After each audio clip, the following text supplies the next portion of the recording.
Welcome back. You're watching Power News. Buildings are one of the biggest energy consumers in the world, accounting for 1/4 to 1/3 of all energy use and a similar amount of greenhouse gas emissions.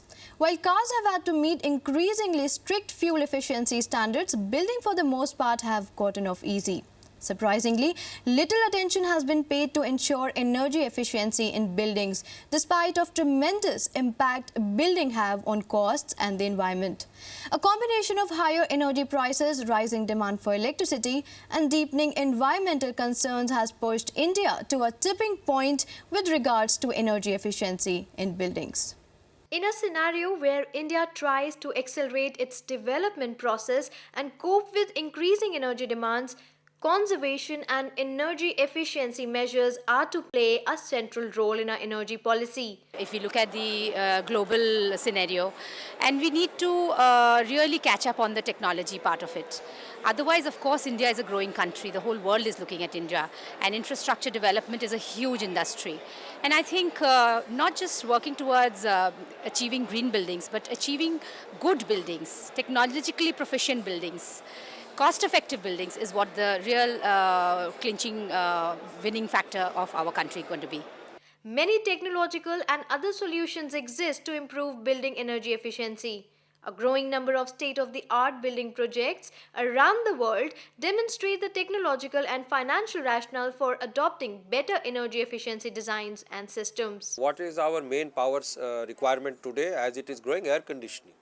So I should use solar passive. That's why solar passive architectural principles, so that I, if possible, don't have to use air conditioning.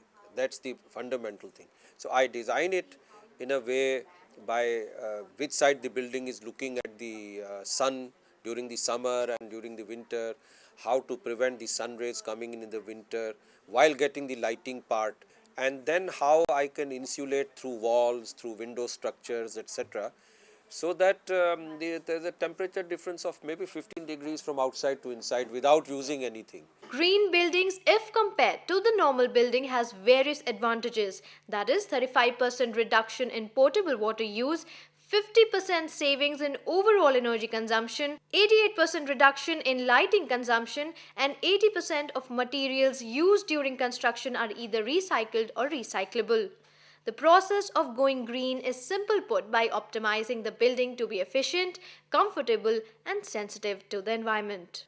We now want to go back and design the envelope according to the region, according to the climate, according to diurnal variation in temperature and the humidity. Second measure we take is we introduce mechanism like the air conditioning, which is high efficiency, so consume much less power. We design buildings which are day-lit, so that I don't need to put artificial light throughout the day. We design building with a lot of fresh air coming in, fresh air being generated from cooling achieved from the outgoing air. All these factors are able to give me energy efficiency to the tune of about 50 to 75% less than a conventional building. Bureau of Energy Efficiency had launched the Energy Conservation Building Code on February 2007. The code is set for energy efficiency standards for design and construction with any building of minimum conditioned area 1000 square meters and a connected demand of power of 500 kilowatt or 600 kVA. Green buildings, as a concept, it has been very popular now in the country with several projects coming up. And also the current policy environment looks at implementation of environment-friendly concepts in building projects. It essentially talks about saving the environment through energy conservation, through saving water, waste management, using environment-friendly materials, and also doing so not at the cost of high incremental cost. And most importantly, it also looks at integration of renewable energy sources within projects and buildings. To construct green buildings is a challenge, and most of the times it takes a long time to source materials and to contribute towards energy savings, water savings, a healthy indoor environment, and to protect it. India is in a fascinating position with regards to issues of global sustainability and the environment. India is the world's 6th largest energy consumer. Its continuing population increase and rapid economic growth, along with a move toward urbanization and industrialization, has placed great strain on the country's energy resources and environment. Green buildings, yes, the concept is not new to the country. For the developers, the builders, and the architects, designers, they are quite conversant with it. The application, yes, there is some apprehension and reservation because of the cost, but that has to be addressed. I personally feel that it could start from step by step. We may not introduce all concepts in one go. Maybe we start with one step, try to introduce, make it popular, and then gradually things will start picking up. And in long run, of course, all such measures, they are even cost effective.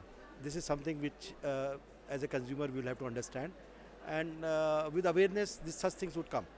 Government-driven regulatory instruments and financial incentives are emerging to promote energy efficiency in India. Promoting building energy and water efficiency is gaining traction globally, giving its potential to reduce carbon dioxide emission and conserve precious water resource. This is Akanksha with camera person Mohit, Power News, New Delhi.